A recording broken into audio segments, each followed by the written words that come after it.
मेरे साथ इस वक्त है deputy chief minister Surendra Kumar Chaudhary. News 18 से बात करने के लिए बहुत बहुत शुक्रिया सर। डॉक्टर फारूक अब्दुल्ला साहब बयान दे रहे हैं कि, और आप भी यही कह रहे हैं कि स्टेटहुड नहीं है इसलिए किलिंग हुई, और राणा साहब तो ये कहते हैं कि एजेंसीज ने भी करवा सकते हैं। देखिए, आप जो बात कहते हैं, आपका हमेशा काम रहा है आग लगाने के लिए। इतना बड़ा मसला है कि दो गरीब लोग मारे गए, वो दिहाड़ी लगाने जम्मू कश्मीर में आए थे। इस उम्मीद में नहीं आए थे कि हमारी डेड बॉडी वापस जाएगी। हमें उसका अफसोस है, उसका दुख है, और आपको भी वही दुख करना चाहिए। लेकिन आपका मकसद कुछ और है कि आप यहाँ से हमसे बात, जैसे फारूक साहब को आप मिस कोट कर रहे हैं, अब मुझे भी बाद में जाके मिस कोट करेंगे। हम वो नहीं कह रहे। हम क्या कह रहे हैं कि आज 37 साल हो गए जम्मू कश्मीर को उग्रवाद देखते हुए। इस उग्रवाद ने हमारे कितने सिक्योरिटी फोर्सेस की जानें ली, हमारे जम्मू कश्मीर के लोगों की जानें ली। आप जब भी उन्होंने ये जानें ली, और आज उसके बाद कितने सिविलियंस हमारे जो हैं वो बेचारे शहीद हो गए, मारे गए, फौजी शहीद हो गए, सब शहीद हुए। इस 37 साल में हमने अपनी आंखों से उग्रवाद देखा। बटोत से आगे जनाब आप नहीं जा पाते थे, इन पहाड़ों की हालत थी, इतनी मिलिटेंसी थी।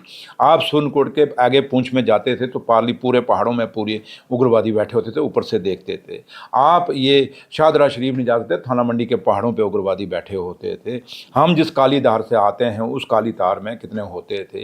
रघुनाथ मंदिर के अंदर हमने उग्रवाद देखा हुआ है जनाब। आप ये जो बातें आप टीआरपी के लिए करते हैं वो नहीं, हम वो चश्मदीद गवाह हैं इस 37 साल की उग्रवाद के, जहां हमने ना जाने कितने अपने फौजियों की, सिक्योरिटी फोर्सेस के, पुलिस के लोगों को कांधा दिया है, उनको उनकी शहादतें देखी हैं, कितनी सिविलियन की देखी हैं। इसलिए हम कहते हैं कि जम्मू कश्मीर का स्टेट का दर्जा इस बुनियाद पे तोड़ा गया कि जम्मू कश्मीर में जो स्टेट है के कारण यहाँ उग्रवाद है।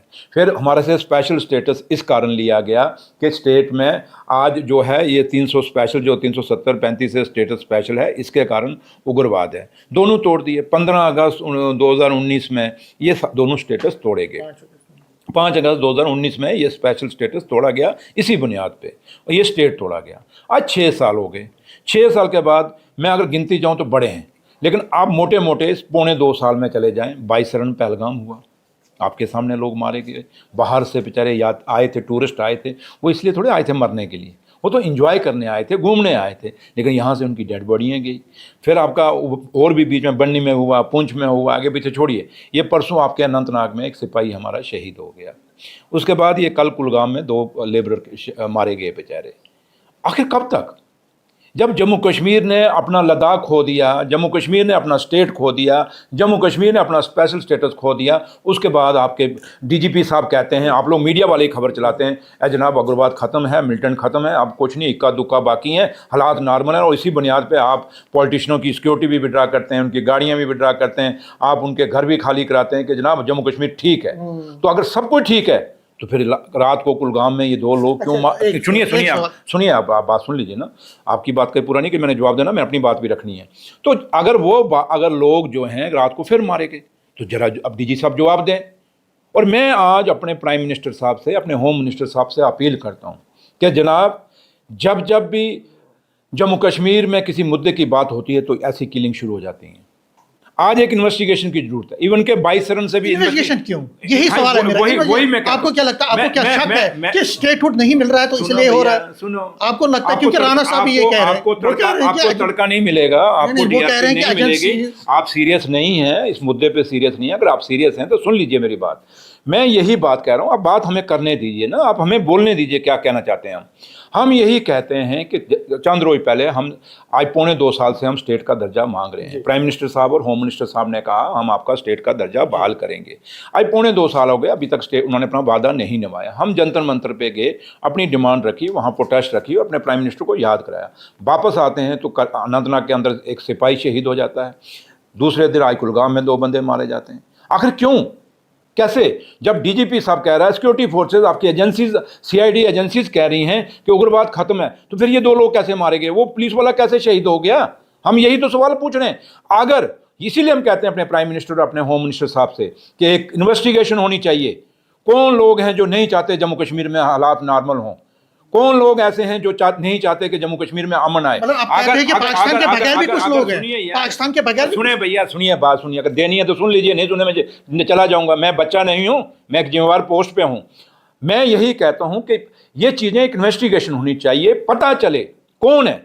अगर पाकिस्तान ही है, कोई यहां से कोई लोग नहीं है, पाकिस्तान है, तो फिर वंस फॉर आप दो रोज आप भी रोज ही उठ के कहते हो जी पीओजे के लेंगे। मैं आपके चैनल को कितनी बार सुनता हूँ, कहते हो पीओजे के लेंगे, पीओजे के ले लीजिए ना भैया। स्टेट भी आपने तोड़वा दी यही बातें कर करके, आपने स्पेशल स्टेटस भी जम्मू कश्मीर का तोड़ा दिया यही बातें कर करके। अब इससे तो अमन आया नहीं, चलिए आप पीओजे के भी ले लीजिए, एक और सर्च कर लीजिए, तो कम क्या पता उससे अमन आ जाए। लेकिन करिए तो सही। अगर पाकिस्तान इन्वॉल्व है तो वंस फॉरवर्ड पाकिस्तान के साथ ही हमारी, हमें जम्मू कश्मीर में अमन तो दे दीजिए ना।